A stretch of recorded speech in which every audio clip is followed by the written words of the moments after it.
Hello, just a real quick announcement before we get into the show. There were some issues with the audio on this episode. I'm still trying to figure all this stuff out, so I apologize for the lack of audio quality. I'm getting better. I'm still not 100% there. But anyway, this episode I interview a friend of mine that I met on TikTok. He's a British guy named Ryan. He goes by History Daddy on YouTube and TikTok. You should check him out. Super smart guy, super interesting guy, really fun conversation. So, hope you enjoy. Thank you. Hello, welcome back to We Love the State. This is episode 2. Welcome back to my shitty vocal booth. It's a pleasure to be here. I've got with me a good friend of mine named Ryan. He goes by History Daddy on TikTok. He, hands down, has the sickest mustache on TikTok. I've got the beards covered. He's got the mustache. I'll gladly let him hold that title. So, Ryan, you want to tell us a little bit about yourself and what you do? So I started making TikToks about a year or so ago. No, 2 years now. Oh, blimey. I started off just making random memes, then I went into sort of like history stuff, and I made a particular meme about Alexander the Great, which has now pretty much become quintessential to my online brand. From now, I've been making YouTube videos for about a year at the end of August. We're nearing 1,000 subscribers over there, which is what I'm excited for. I want to push for because, as we all know, TikTok is doesn't like anything. Well, it doesn't. If I breathe wrong, TikTok gets mad at me. We say that. My favorite like TikTok banning story. Everybody has like I got banned by Yeah, TikTok for like 15 minutes. I called myself retarded in a comment, and like 20 minutes yeah, later, it's like you've been permanently suspended. And I was like, fuck. yeah. So They're quick with it. I think my favorite. I've never been banned. Touch wood. Now I've said it. But I've had I used to do really spicy jokes. Most of those, if my spicy jokes now on YouTube and stuff, when I won't line up my joke about the Soviets and stuff like that. But I made a joke about Austria man. mhm. Um, that I made a joke about him self-deleting, and that got taken down for hate speech and bullying. And then I did a follow-up video. I was like, you do know who I was bullying in that video. I feel like we're allowed to bully him. Yeah. TikTok, and then 10 minutes after that, like I had like 100 comments, people going like, "You can't be serious," and then there was like a school back up. It took them 10 minutes, and I was like, "Oh, okay, now I know how to get TikTok's attention. Just say that they're defending a fascist," which they were. it's I mean, it's I know that is it. Don't sue me for defamation, TikTok. it's crazy that people will get defensive about making fun of people with absurd amounts of power. I uh, Yes.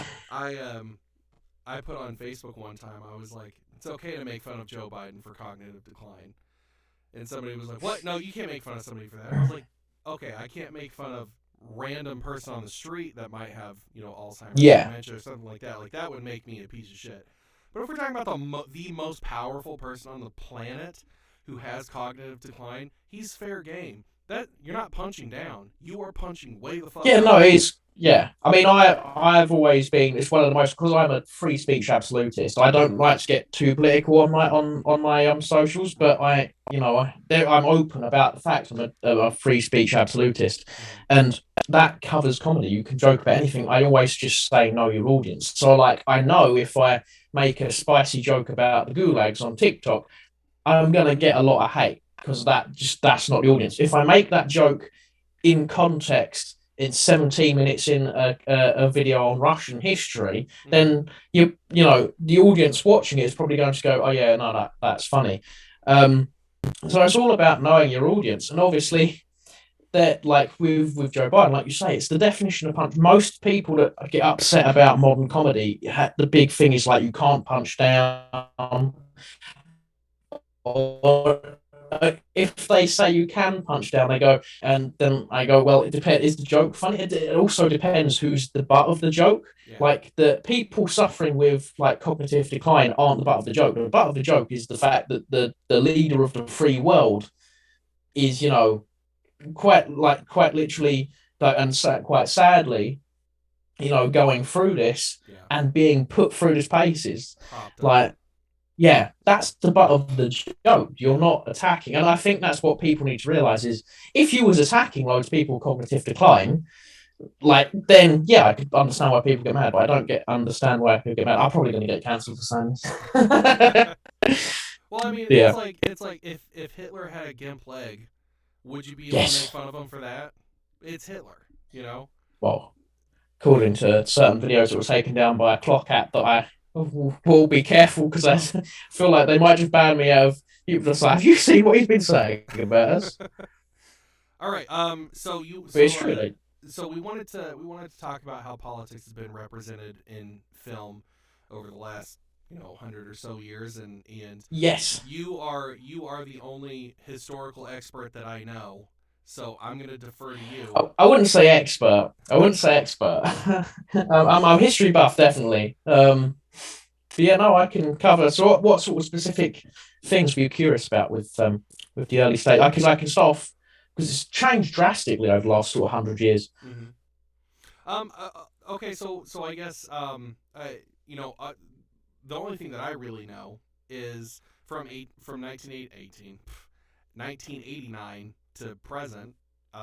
It's always had like a left wing bias. It's always skewed in one direction. It's I don't think I've ever seen a major Hollywood production come out and say like, Democrats are kind of idiots. It's always been right wingers. It's always been Mm. for in the United States, people who live in the middle of the country. It's have always been sort of the target that they're going against. So the way that most politics, and especially in film, it works on a pendulum. I can't remember. Was it Nietzsche that said it works on a pendulum? Um, but the pendulum, like I like the way what the pendulum represents, has always worked very well for me. So if you look back, I believe it's called the Hagues Code. The Hagues Code. Let me just double check that before I start saying things. I believe it's the Hagues Code. Yeah. So the Hagues Code. No, that's not what I thought. There was a particular code in the 19, I believe it was 1930s onwards, and cinema became very, very like cold cut, like in the old black and white films where like there won't be anything, and like even kissing is a bit no no.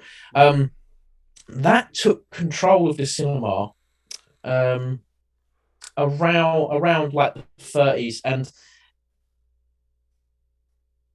uh, around the 30s and sort of the 50s after. But what happened was that very strong, obviously conservative bias. And I do say to everyone like listening, I'm not 100% an expert, so if I get some bits wrong, obviously always say double check yourself and go and research. But what happened is obviously people, as the common phrase is, sex sells. Mm-hmm. So people went out, and when the more smutty movies appeared that were breaking these codes, I don't think that the Hays Code's ballistic missiles. I was very wrong. It's not called the Hays Code, um, um, which is a case in point. I do get things wrong, and so films moved slightly more towards not a left wing per se, but a more open, more progressive thing. Because a lot of people make the association of progressive with left wing, Mm-hmm. which is not necessarily a unique idea or selling point. Oh, we may have to reboot this. This is the problem with Zoom. Oh. It does yeah, it cuts out after about 40 minutes, I believe. Um, it's fine. You just have to edit little bits out. Yeah, I've lost my train of thought entirely now. Where was I? Yeah. So film then progressed into what you get in one of the golden eras of cinema in the 60s and the 70s when you had all the very slapstick comedies. I think you had the Monty Python films released in the 60s as well. Mm-hmm. I mean, a good chunk of those films, I remember staying up with my dad late to watch a load of war films. And I remember, I remember watching this film, The Spy is in Bed with This Woman, and then they just for whatever reason the bad guy like pulls the duvet back Mm-hmm. on the bed and she's just like fully naked, and so that drastic change was only going to lead one place, and Right. then some reason we got really conservative on nudity again and really pro violence, Mm-hmm. and that is when I personally, looking back at most films, like the common jab is to jab at the Republican side. Like that's the common joke in the jab. And for most of growing up, it was commonly assumed. Most people would go, "Oh yeah, no, Republicans equal bad guys," and it was sort of drummed into us, which was a really bad move. Funny, like I get the filmmakers Mm-hmm. why they did it, but it's a really bad move because it's led to what we have now, Yeah. which is everything is 100% like, oh sorry, the makes mistake people make, everything has always been, like in film, has always been political. There isn't a film out there that doesn't have a political message, or a religious message of some kind. That's interesting. um that's and film, 98% of film for its history has a left wing bias, because creativity is like creative, and art is for most of history has been sort of a left wing expression. Doesn't mean you can't have right wing films. The I know it's controversial to some people, but the Daily Wire is obviously pushing that. But from what I've seen of their films, that hasn't necessarily been what you'd class as right wing. You'd actually still a lot of it class it as progressive and left wing. Like their Run Hide Fight film, the is a female protagonist. So is their horror film that they brought out, and obviously Terror on the Prairie with Gina Carano, who is again very controversial on Right. the internet. So if at any point I'm just waffling, like feel free to stop me. It's okay. Well, Like I I do tend to, so I do tend to so tangent. I don't agree with everything that the Daily Wire puts out. You know, I Yeah, mean yeah. they are at least open and honest. Like they are a right wing conservative Yes. biased, media outlet, and I'm like, what I really do like about them though is they are creating the counterculture. You know, Yes, which needs to happen. That's the exactly. see. It does as some I always get in trouble because whenever someone asks my opinion about this, especially on TikTok, I'll Mm-hmm. answer it sort of on YouTube, or if I go on podcasts like this, where it's a more of a format. So when I tell people, "Hey, I'm on this podcast," they know what they're getting. Mm-hmm. Um, so my viewpoint has always been that I am the middle guy. I don't like to put my opinions on anyone, and I will normally take the center point. I am, a dirty centrist, as the internet. I've known the internet doesn't hate the internet more than center. Obviously, I have very libertarian values. Mm-hmm. I have small government freedom and all that. Yeah. Um, but the big thing that, like you say, the counterculture, you need that. But it's like Star Wars. The everything goes to pot when you remove the balance in the Force. You need the Sith because they balance out the Jedi, and Yeah. that the universe can't survive as entirely good, because if you have the entirely good universe. And so whether you see the Daily Wire as the Jedi, or if you see Disney as the Jedi, which, I mean, I have my problems with Disney, but also, I'm a filmmaker by trade, so I can't be too mean about them. But we all know what's wrong with Disney. Mm-hmm. Um, censoring yourself for China. Right. Um, but whichever side you take, you need both sides. You need the hyper, well, not ingrained. I've already said it's not the same thing, but it's natural to say it. So that more like left wing, that more left wing style of film, like you see with Ray and her portrayal. It's very, it is very. I don't want to say Mary Sue, but it is very in woman empowered. Yeah. And then if you look at, say, Terror on the Prairie, or if you look, say, Terror on the Prairie, it's the same principle, Yeah. but it's delivered entirely differently. From what I've heard, I haven't seen Terror on the Prairie yet. Mm-hmm. But from what I've heard, it's a much more like she suffers a lot more. Or if Mm-hmm. you take older books like The Witcher, when you're looking at Yennefer and her story, like Right. she's a very powerful woman, she's a very independent woman. What she's been through to obtain that power, and the fact that she didn't, I mean, small spoilers, because I know some of the spoilers from the series, but she didn't really get a choice whether or not she had to obtain that power. Yeah. When you compare that to Ray, and Ray just sort of goes, and I know a lot of people going, "Oh, well, Luke didn't train in the movies." he did. We saw Luke's training montage, and there's plenty of filler. I mean, if we hadn't already expanded universe, there's plenty of filler content. Whereas Ray just sort of grows exponentially, and and then like gets the lightning strike and can force heal. So she's got all these Sith-like powers, except Sith-like powers aren't. I mean, I could be wrong. If I'm wrong, there's Ultra Star Wars nerds, but Sith-like powers aren't genetic. You have to sort of learn those. Um, so yeah, and it's just to me, Ray gets given and is propped up as a hero, but then you have films like, if you're even looking at Star Wars, Mara Jade, Mara Jade, or Leia in the original trilogy when she strangles Jabba the Hutt, right? That is full on, and that is a left wing film. Like Star Wars it is about taking down an oppressive, evil dictatorship empire, right, which represents the Nazis, right? It's very open, like in the style, and is also a mixture of the British Empire as well, and then replacing it with a democratic, probably socialist sort of republic, right? And that works well because the politics doesn't overflow in the media. And it's the same with what I've seen from the Daily Wire's content. Whilst their mainstay is very political, and obviously they have the new documentary out, which I won't mention because that is a bit too controversial for even me to touch, right? That their films don't seem to me, from what I like, from the glimpses I've caught, they seem to just focus on the story, and I think that's what people want entertainment, and that's again goes back to what I was saying earlier.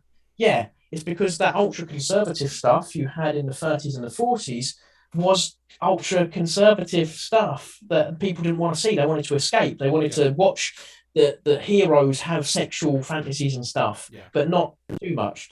If Yeah, I know I probably blabbered on a bit, but you get my point. Right. It's like you need that middle ground, and the two cultures, like like they'll balance each other out, and you get the nice, entertaining film, like Top Gun, for example. Yes. And I think the reason you have Top Gun Maverick, I'm looking at the time, and I'm trying to speed this up.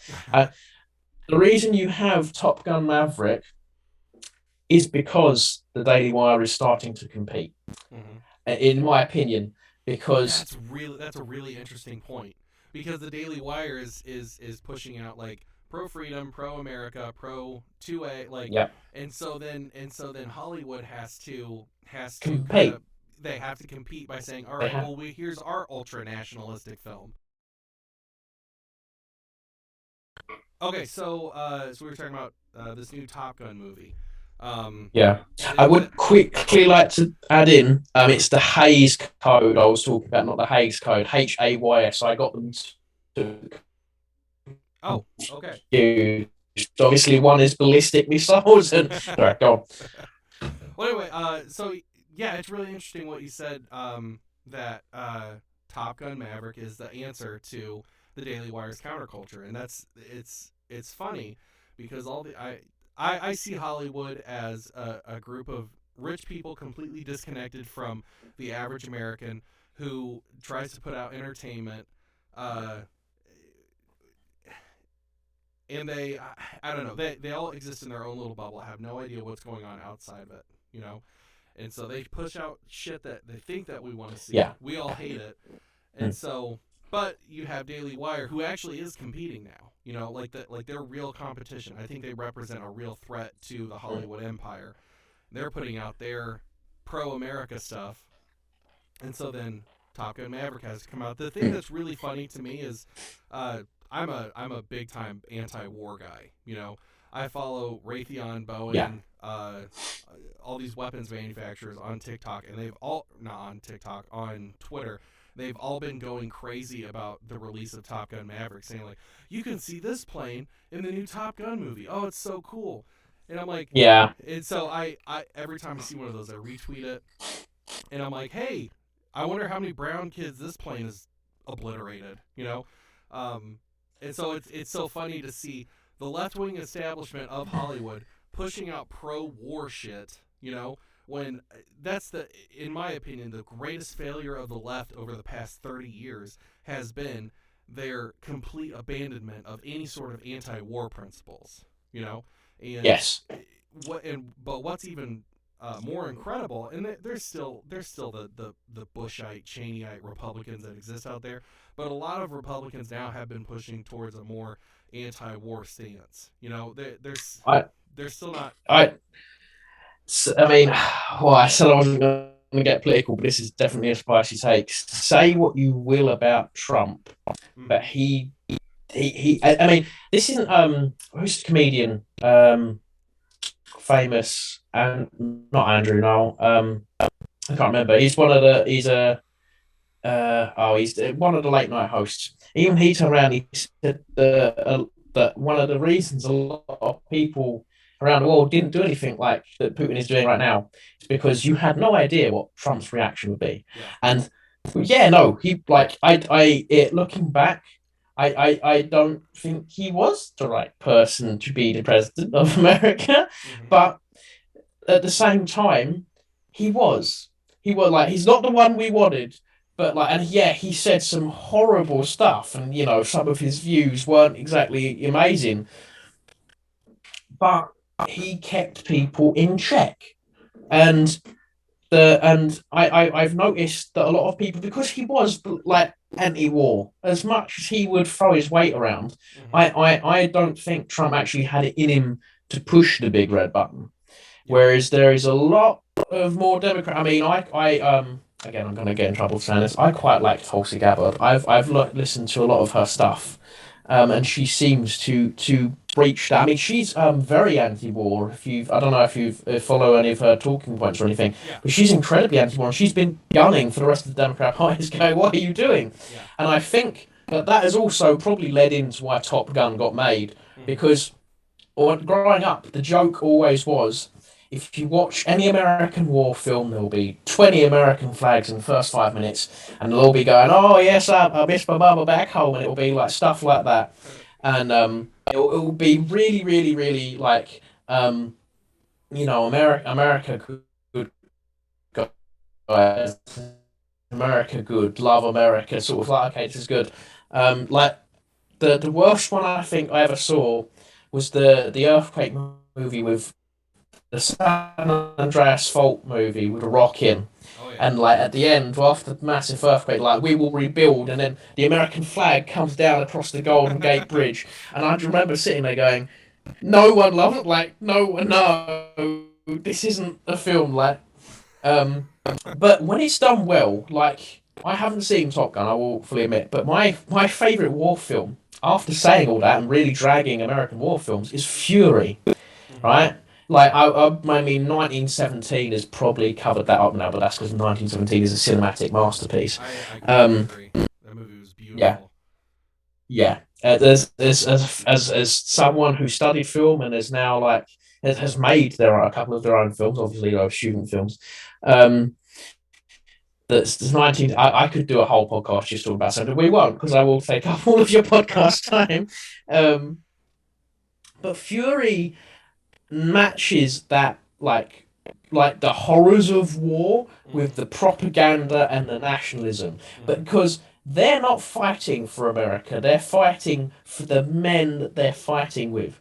Yeah. And from what I gather, I'm guessing Top Gun is a similar situation. They're fighting, it's more camaraderie rather than Well, America, Well, let me tell you, which I Ryan. think. Let me tell you, those boys in Top Gun, they're fighting for their right to play beach volleyball shirtless. That's the American I dream right yes, I've there. heard of the very homoerotic messaging of Top Gun.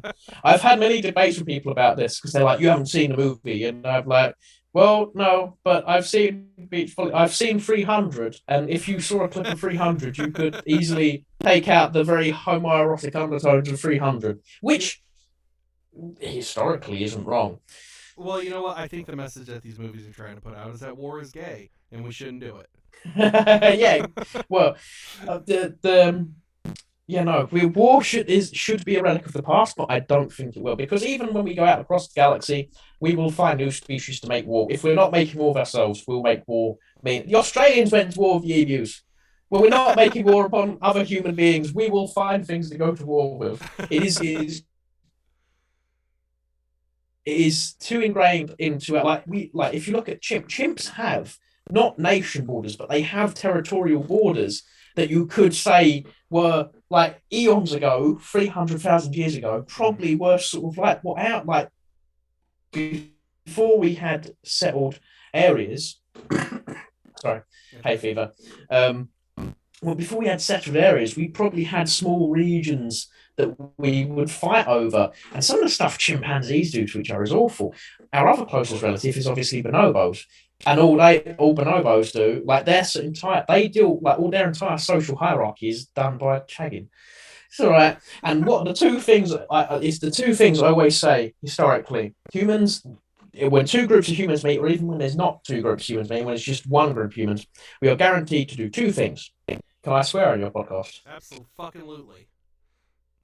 We're guaranteed to fight and we're guaranteed to fuck. Right? And that is the guarantee of human history. It's the only two things I can guarantee you will happen.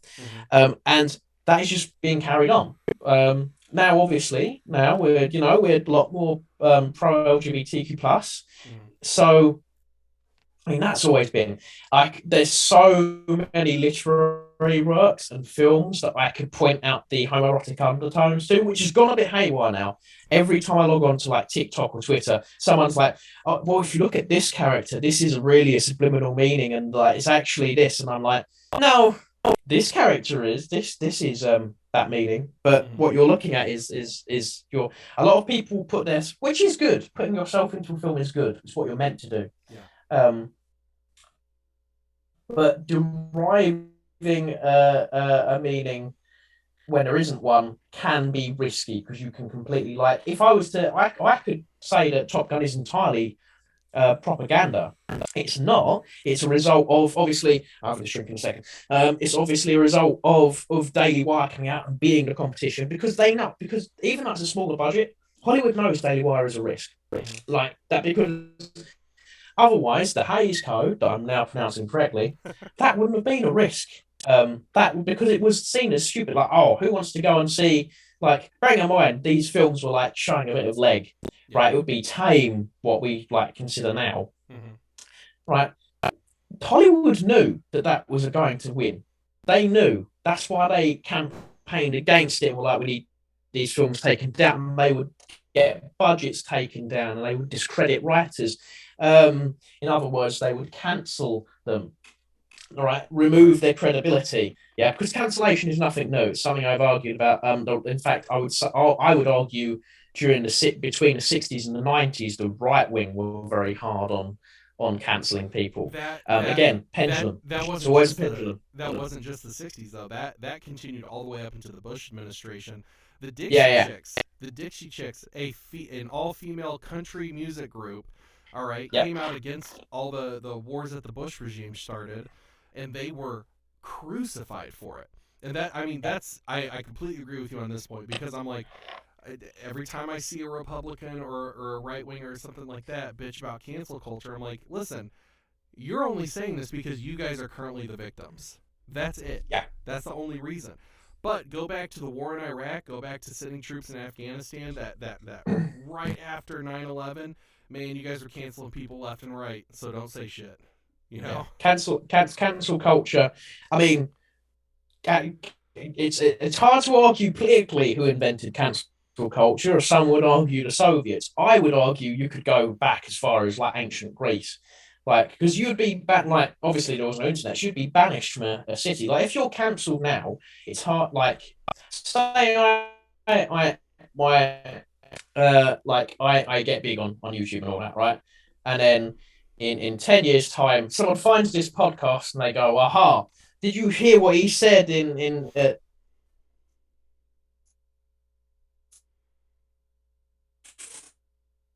1 hour, 4 minutes? First thing builds momentum. If I cut out again.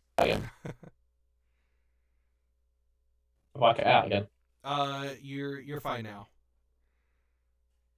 Yeah. Okay. Sorry. Obviously, the worst thing you can do is like in that situation is sort of apologize because it builds momentum. Mm-hmm. But if you go back to 3,000 years, they'll just banish you, and it would be the same effect. Obviously, a lot of people go, "Oh, it's not the same." It is because your online presence will determine if you can get jobs or not now, and that goes for whatever political spectrum. I do realise I've derailed this completely from the topic of politics and films. I apologise, I but enjoyed it. You keep doing what you're doing, man. yeah, this is my problem. If you give me, I can go. I'll take it to a tangent. At some point, I'll probably start talking about unicorns. Like that's as great. That's how far my tangents can All go right, on. let's fucking do it, Um, man. yeah, I would argue banishment and obviously cancel culture started really early on in human society when we would literally kick people out of our villages and stuff like that.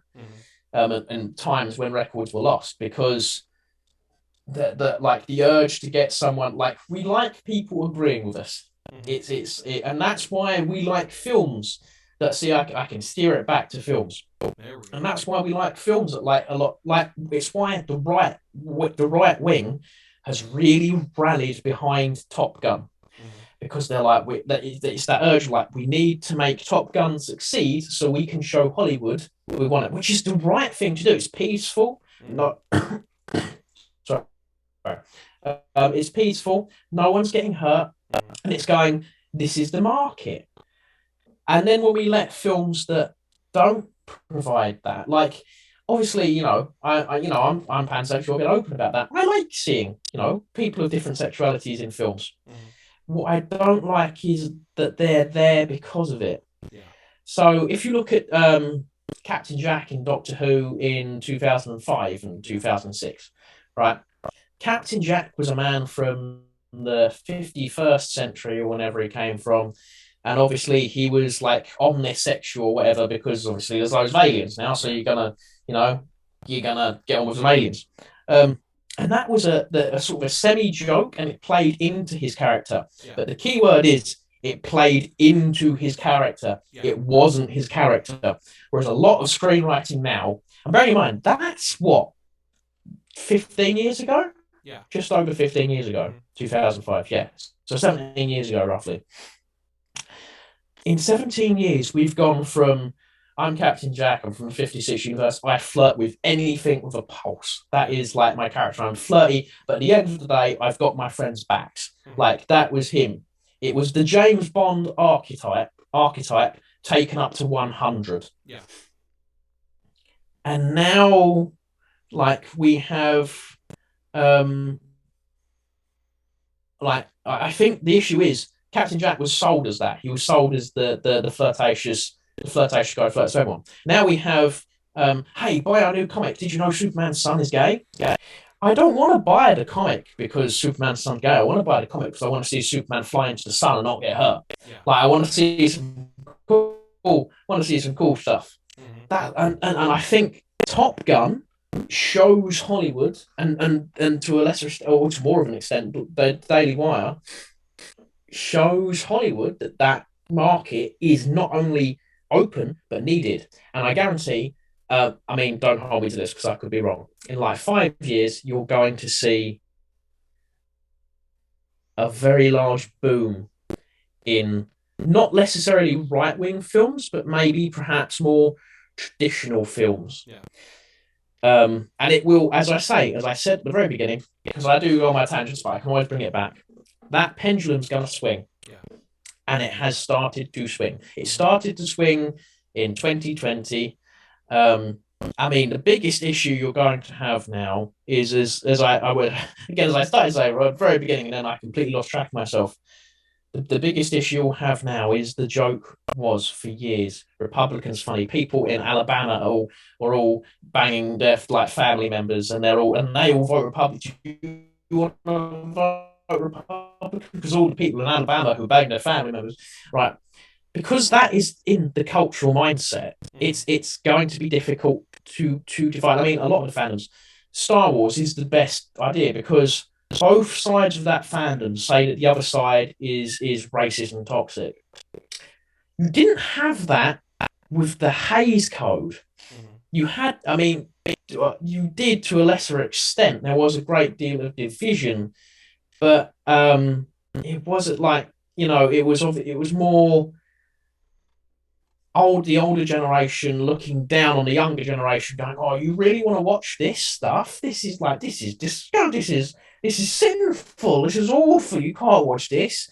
And now you have I like so a lot of people go, oh well, Gen Z is normally more left wing. I don't think it is. Like I think that the division that has been caused by because it's always like you can trace most things back to the media. That's Yeah. why people like to. That's why it's always good to see who's investing in what.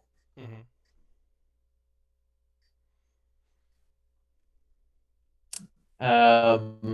And that's as much in the wrong thing. Get dubbed a conspiracy. Like if you bring up BlackRock or anything like that, you're immediately a conspiracy theorist. Yeah. Which is why I just go to people, go and look at who's funding what films, Yeah. and then you know what the message of that film is. And that's always been that way. Like Invasion of the Body Snatchers is an incredibly anti-communist film. Yeah. It's the idea of it is people come in who look like you but are actually aliens and they're coming to ruin your way of life. Your happy American family are going to be taken by these things who look like you but are actually completely different. Yeah. And then, but if you watch Invasion of the Body Snatchers, the first time I watched that before I had like studied film and stuff and was able to pick up on the undertones, um, I would have never been able to tell you that. Mm-hmm. Most people won't be able to tell you that. Yeah. But well, I mean, subconsciously, you'll know. I've seen the original and all the remakes of Invasion of the Body Yeah. Snatchers. I the remake is awful. The one from what, like 2009 or whatever. That yeah. One, yeah. Not needing to be remembered. The original was great, but I never picked up on any anti-communist until you pointed it out. I'm like, okay, well that does make sense because you have an invasive species coming in. They look like you, yep. and they're robbing people of their individuality, and they're being sucked into this collective, this collective hive mind, So that's really interesting. But anyway, we're gonna go ahead and wrap things up. We never got to unicorns. Kind of upset about that. But next time we're gonna get to those unicorns, right? I think his internet cut out again. All right. Well, hopefully. Yeah. Oh, there you are. Can you hear me? Similar to, I mean, yeah. Okay. Anyway, Ryan, I'm gonna go ahead. Goddamn British internet. On the flip side. Oh, yeah. Okay. There you go. I'm back now. All right. Okay. I was actually wrapping things up. But I wanted to have you plug your stuff. Where can people find you, Ryan? Yeah. So obviously TikTok History Daddy. That's where I have my biggest platform. I'm sort of winding that down slightly. I still do little sketches on there. So if you like little funny history sketches, obviously it's not very political. Occasionally I do like mostly mental health stuff if I ever do more serious topics.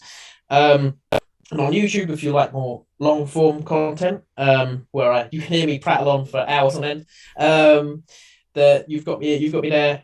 Mostly doing, I cover mostly individual people and their stories. Most recently, I did Ethelfled, Lady of the Mercians, who has a very very interesting story. And is a feminist icon if you think about it. But yeah. Also, yeah.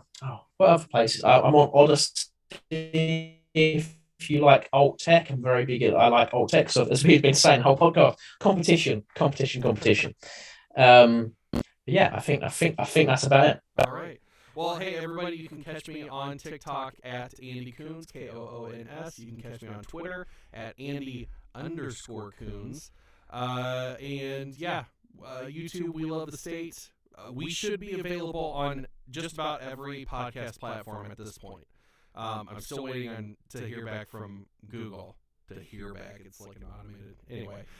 Okay, thanks for tuning in. Ryan, thank you so much for coming on to the show. Thank you for having me on. You have to come on again because we do have to talk about unicorns next time. Yes, we will do. All right, thanks, man. Well, I can talk about unicorns and yeah. See you later. All right. All right. Bye.